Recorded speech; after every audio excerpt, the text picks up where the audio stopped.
Gary McKinnon was obsessed with UFOs and believed governments were covering up evidence that UFOs exist. In the year 2000, he decided to do a little digging. Gary was a computer expert, so what better place to dig than on U.S. government computers? What he found was so shocking that it sent the entire United States government into a full-blown panic. In fact, the U.S. spent 10 years trying to prosecute Gary. He was looking at 70 years in federal prison. But what information did Gary find that could cause the U.S. government to become so aggressive? Please say aliens. Please say aliens. Aliens. Yabba dabba doo!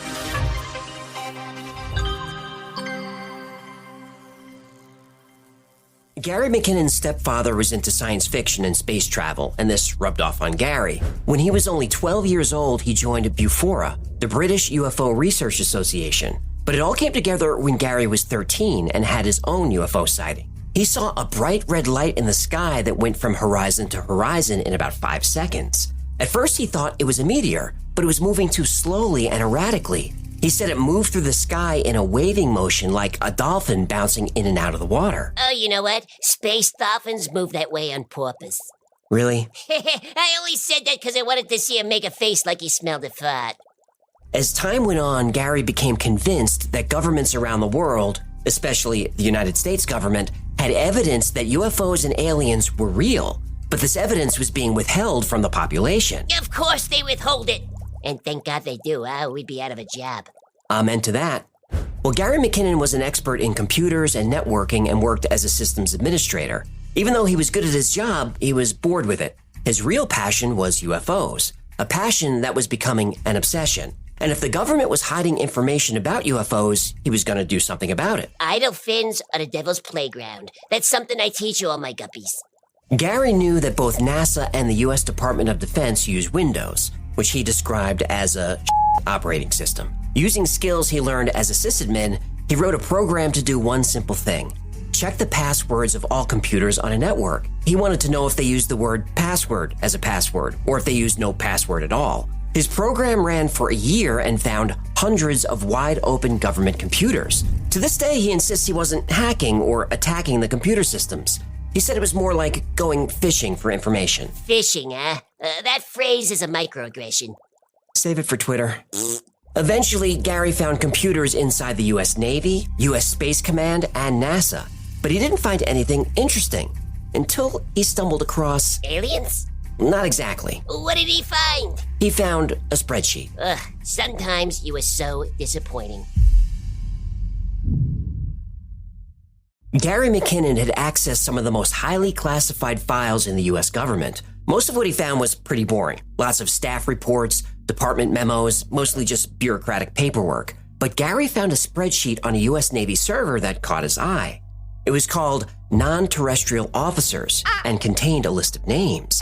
He was looking at a list of people stationed somewhere other than planet Earth. Non-terrestrial officers could be humans serving on another planet or non-humans serving on this planet. Well, that's true, but in this case, Gary was pretty sure that these were humans because the list showed officer transfers from one ship to another. So Gary looked for the ships in the U.S. Naval Registry. Well, let me guess. The ships weren't on the list.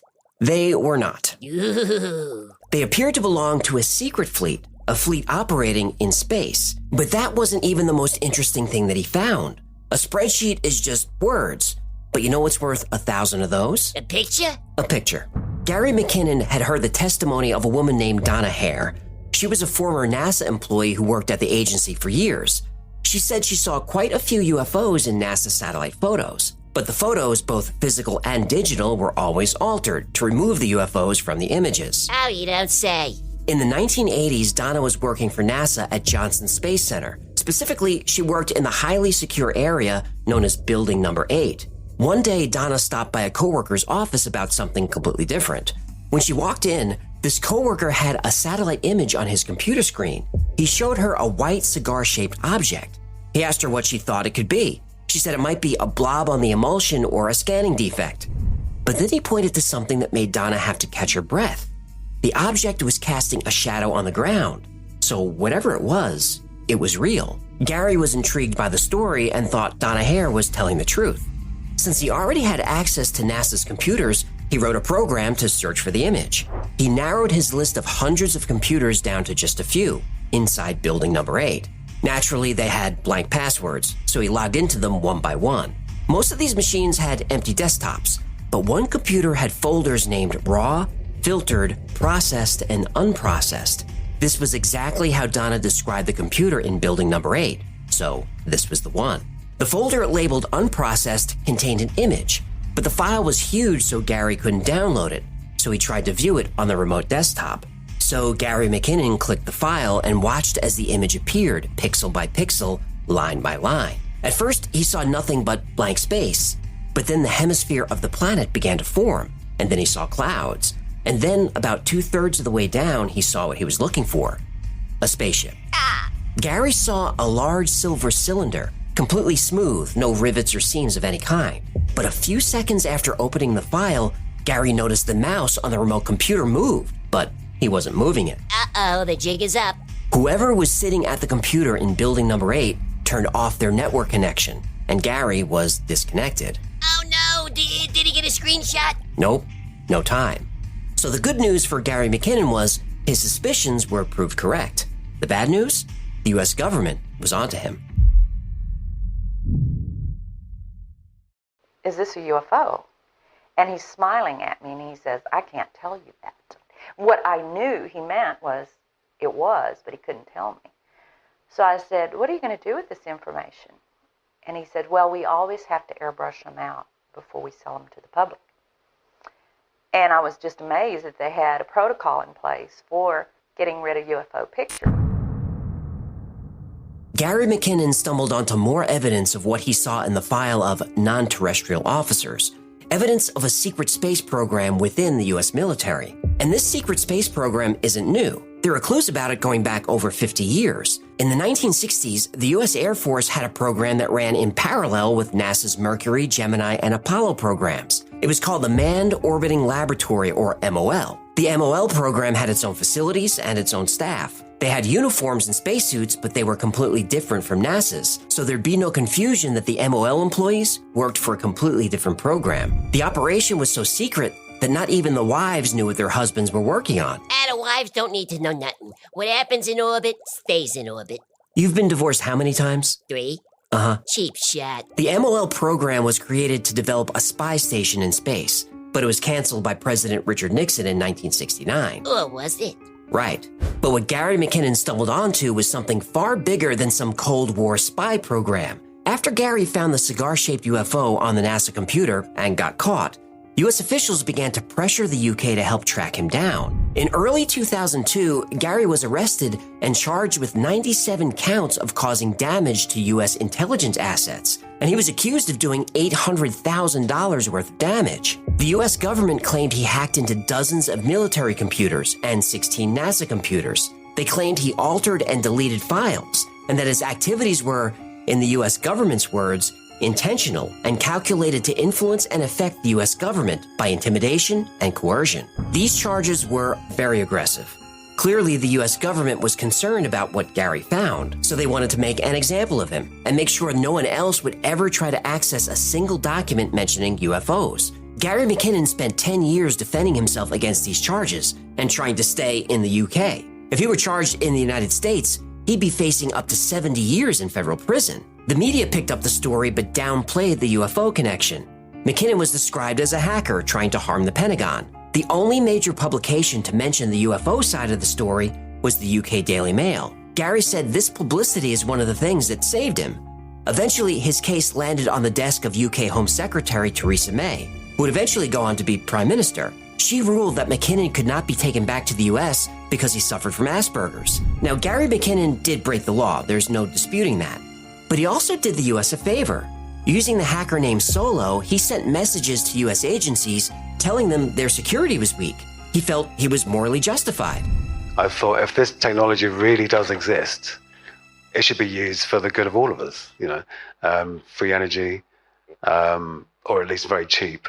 If this is being kept secret, why? Because obviously that would be used against people if it's being kept secret, rather than furthering humanity. But at the time, there was a very popular phrase bandied about called heating or eating. Old age pensioners had to choose whether to pay for their heating or pay to have food and then sit on their chair with a blanket and eat their food. Gary McKinnon's case finally ended in 2012, and he became a celebrity in the UFO community. He'd exposed, or at least said he'd exposed, government knowledge of an alien presence. But his case proved there was something much more sinister going on. This wasn't something as simple as the US government covering up UFOs. This was proof that there was a highly organized secret space program in place. This program has a staff of thousands. It has a fleet of spaceships. It has weapons more advanced than anything currently in use. And this program has a name: Solar Warden. Another incident, I knew someone in quarantine with the Apollo astronauts. He told me that the Apollo astronauts saw craft on the moon when we landed. The astronauts are told to keep this quiet. They're not allowed to talk about it. At the same time Gary McKinnon was snooping NASA's servers, rumors were going around about a secret space program named Solar Warden. Solar Warden came out of the program called the Strategic Defense Initiative. Now, this was a Reagan-era defense program nicknamed Star Wars by the media. Now, this program has multiple space platforms, similar to aircraft carriers. Its mission is to scan the solar system for unauthorized alien intrusions and report those intrusions to the U.S. Space Force. According to the rumors, the U.S. and other nations have treaties that say only a small number of alien visitors are allowed on Earth at a time. But the aliens had been breaking the treaties for decades. Octorans. Everybody knows those damn Octorans can't be trusted. That sounds kind of racist. Save it for Twitter. Touché. As the story goes, Reagan was briefed on the aliens by military and civilian leaders. He immediately became determined to protect the Earth from the alien presence. Now, how do we know this? Reagan said so himself. In 2007, HarperCollins published the Reagan Diaries. This book is an insight into the president's daily life in the White House. His entries aren't written like a memoir. They're just thoughts that Reagan jotted down throughout the day. And on page 334, dated June 11th, 1985, the president made the following entry. Lunch with 5 top space scientists. It was fascinating. Space truly is the last frontier. And some of the developments therein are like science fiction, except they are real. I learned that our shuttle capacity is such that we could orbit 300 people. Whoa, did Gipper let a big one slip, eh? He sure did. Now, if you know the space program, this entry makes no sense. The maximum capacity of a NASA space shuttle is 8 people. At the time, the entire fleet was only 4 shuttles. Even if all the shuttles were used at the same time, which they never were, that's only 32 people. So what's Reagan talking about? Later, people suggested Reagan might not have been talking about space shuttles at all. Maybe he was referencing a program that was supposedly canceled in 1979. A program to develop a space plane called Starraker. Ooh, like the James Bond movie. No, that was Moonraker. Oh, right. Hey, you know that girl at the end of the movie had braces? Yep, I thought so too, but she didn't. That's a Mandela effect. I can't get my brain to accept it. I can't either. Anyway, the Starraker, unlike the shuttle, could carry a lot of people. It was bigger than a 747. It could carry a payload of 200,000 pounds, more than enough to put 300 people on a space platform. So it's possible that Reagan was right, and Solar Warden is real, at least technically. The first reference to a secret space program with the name Solar Warden is from early 2006. An anonymous post appeared on a bulletin board called the Open Minds Forum. We have a space fleet, which is codenamed Solar Warden. There were, as of 2005, 8 ships, equivalent to aircraft carriers, and 43 protectors, which are space planes. One was lost recently to an accident in Mars orbit while it was attempting to resupply the multinational colony within Mars. This base was established in 1964 by American and Soviet teamwork. Not everything is as it seems. We have visited all the planets in our solar system, at a distance of course, except Mercury. We have landed on Pluto and a few moons. These ships contain personnel from many countries and have sworn an oath to the world government. The technology came from back engineering alien disk wreckage and at times with alien assistance. For a few years, Solar Warden flew mostly under the radar in UFO circles. But in 2012, Solar Warden was back. In November of that year, a Huffington Post article by reporter Darren Perks was the first major news article about Solar Warden. It was also the first to tie in the story of Gary McKinnon. The article claimed that the program began in 1980 and operates under the U.S. Naval Network and Space Operations Command, the NNSOC. The space fleet has 8 massive carriers, each over 600 feet long.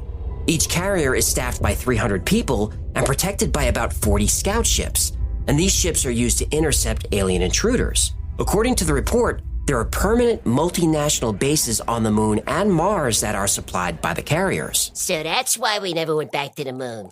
Right, at least not publicly.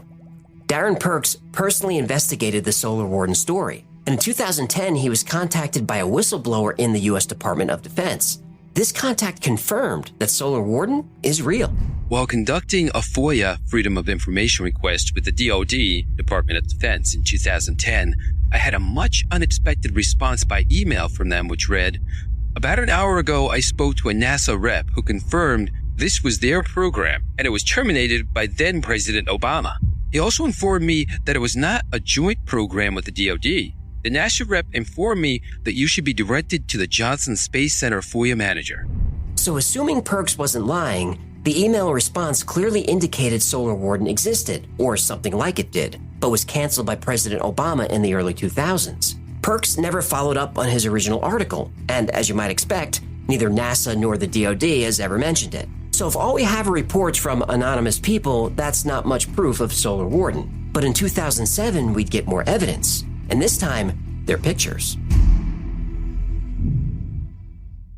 In 2007, a British amateur astronomer named John Leonard Walson started using a new technique to film the night sky. By attaching special equipment to his telescope, he records objects in visible, infrared, and ultraviolet spectrums. He then takes the clearest frame from each band and combines them. This process is called luminance layering. Walson first used the technique to view the space shuttle and the International Space Station, and experts confirmed that his technique works. But things got really weird when he started recording videos of stars in the sky. Walson discovered that many of the stars are not stars at all.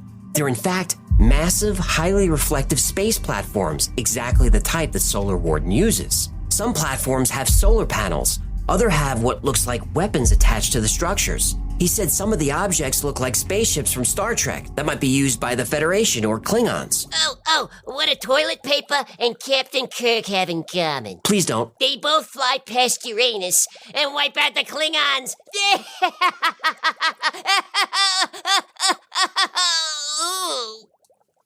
Walson seemed to be confirming the presence of a vast fleet in the space above us, exactly as Solar Warden believers claimed. Oh, the government probably hates this guy, huh? They sure do. Not long after releasing his images, the infamous black helicopters appeared, flying very close to his house.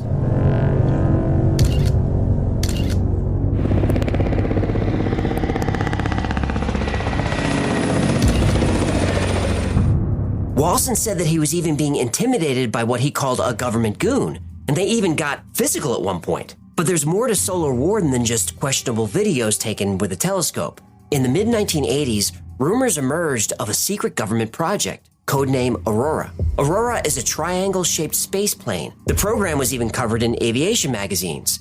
Now, there weren't many UFO sightings described as triangles before the 80s, but now this is a common type of UFO. Also during this time, the British Ministry of Defense opened up a highly classified office dedicated to quietly investigating UFOs. One of its employees was Nick Pope.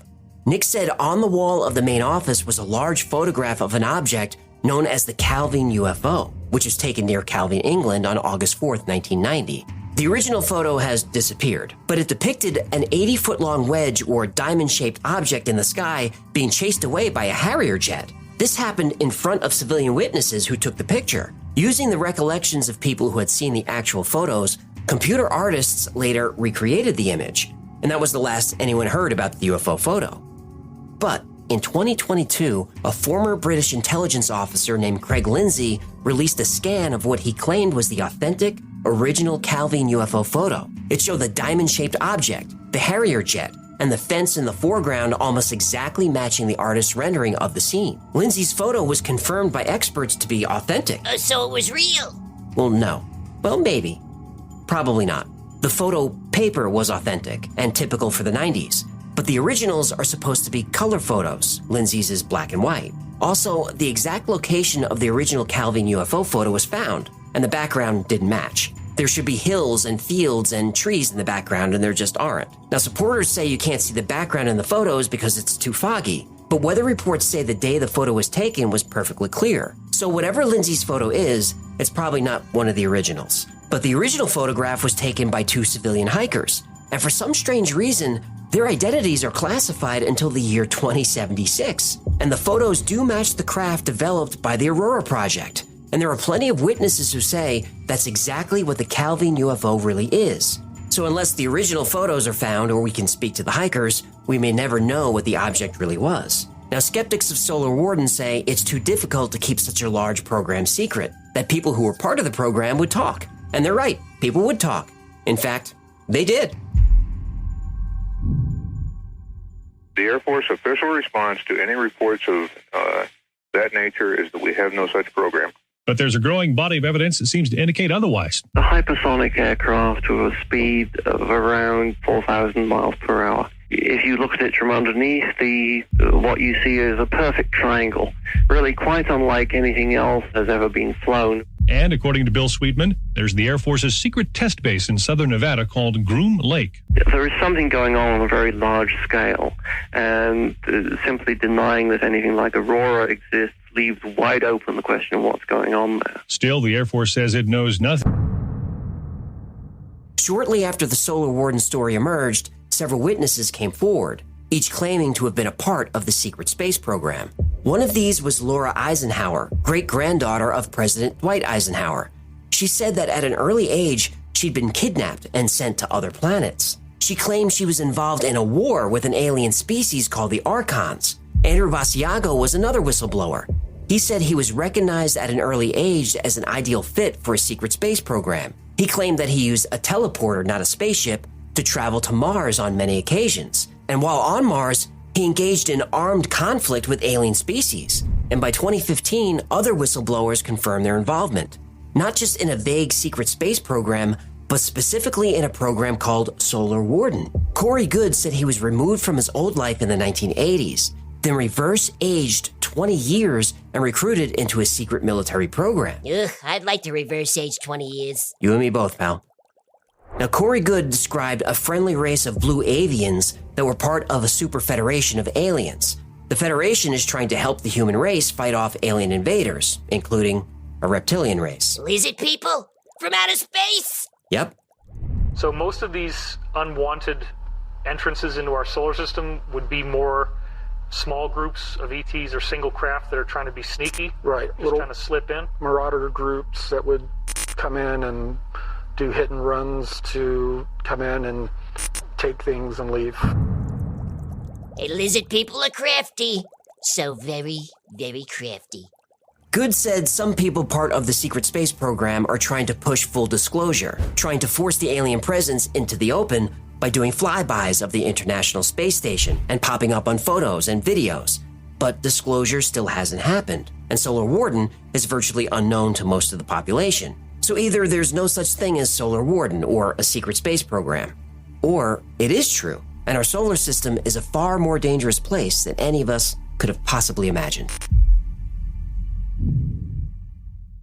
Solar Warden and the secret space program is a major branch of ufology, and because of social media, it's becoming more mainstream. Solar Warden is covered everywhere from YouTube to TikTok to the occasional mainstream news story. But is it true? No. Well, maybe. Some of it. Gary McKinnon is certainly a real person, but he says he doesn't know anything about Solar Warden or how he got associated with it. He never saw that name on any document or image that he accessed. It seems that the article by Darren Perks in 2012 is what connected Gary to the Solar Warden mythology. And it's easy to understand the connection. The picture of the ship McKinnon saw sounds a lot like the carrier platforms in Solar Warden stories. But even if Gary McKinnon saw a picture of a UFO, and I believe he did, it's a leap to go from one photo to a huge secret space program conspiracy. Now, other aspects of the story, the carriers, the fighters, the large crews, and the guarding of the solar system, these sound like the plots of well-known science fiction books and TV shows. For example, a spaceship, moon bases, and fighters that monitor the solar system come straight from a 1970 British TV show called UFO. Ooh, is that the groovy one with the moon girls in short skirts and silver cat suits and the purple wigs? That's the one. Did I mention the short skirts? You did. He's a great show. He's really, he's such a good, I always liked the way he's a good, Tanya. Okay, snap out of it. Sorry. The show also featured SID, the Space Intruder Detector. Its job was to scan near-Earth space for alien intruders, just like Solar Warden. And some of the eyewitnesses, like Corey Good, have been exposed as frauds. He was forced to testify under oath that he made the whole thing up, especially the part about the blue avians helping to protect the Earth. Well, maybe he made that part up, but lizard people are definitely real.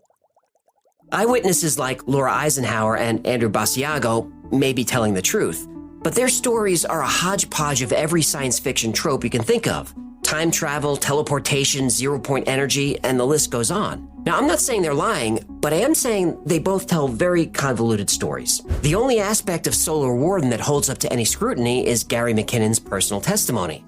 But unfortunately, that's all we have, his word. Now, think of the logistics involved in something like Solar Warden. In order for it to work, every nation on Earth would have to be involved.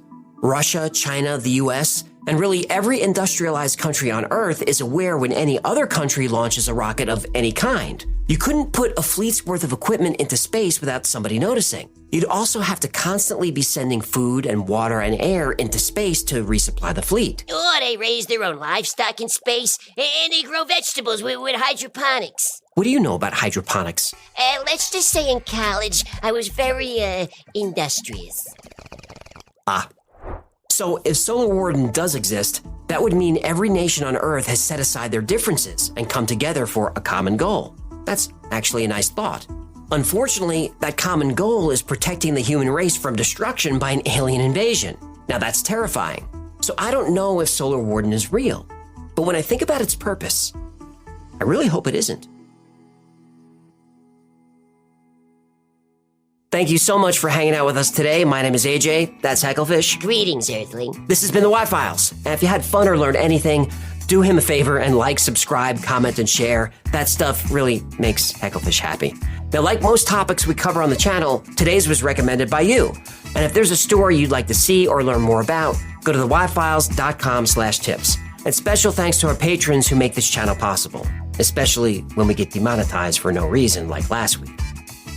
If you'd like to be part of a great community, check out the Y-Files on Discord. It's a lot of fun and free to join. But if you'd like to support the channel, consider becoming a member on Patreon or grab something from the Y-Files store. All of the coffee mugs are completely 100% fistable. That's true. Until next time, be safe, be kind, and know that you are appreciated.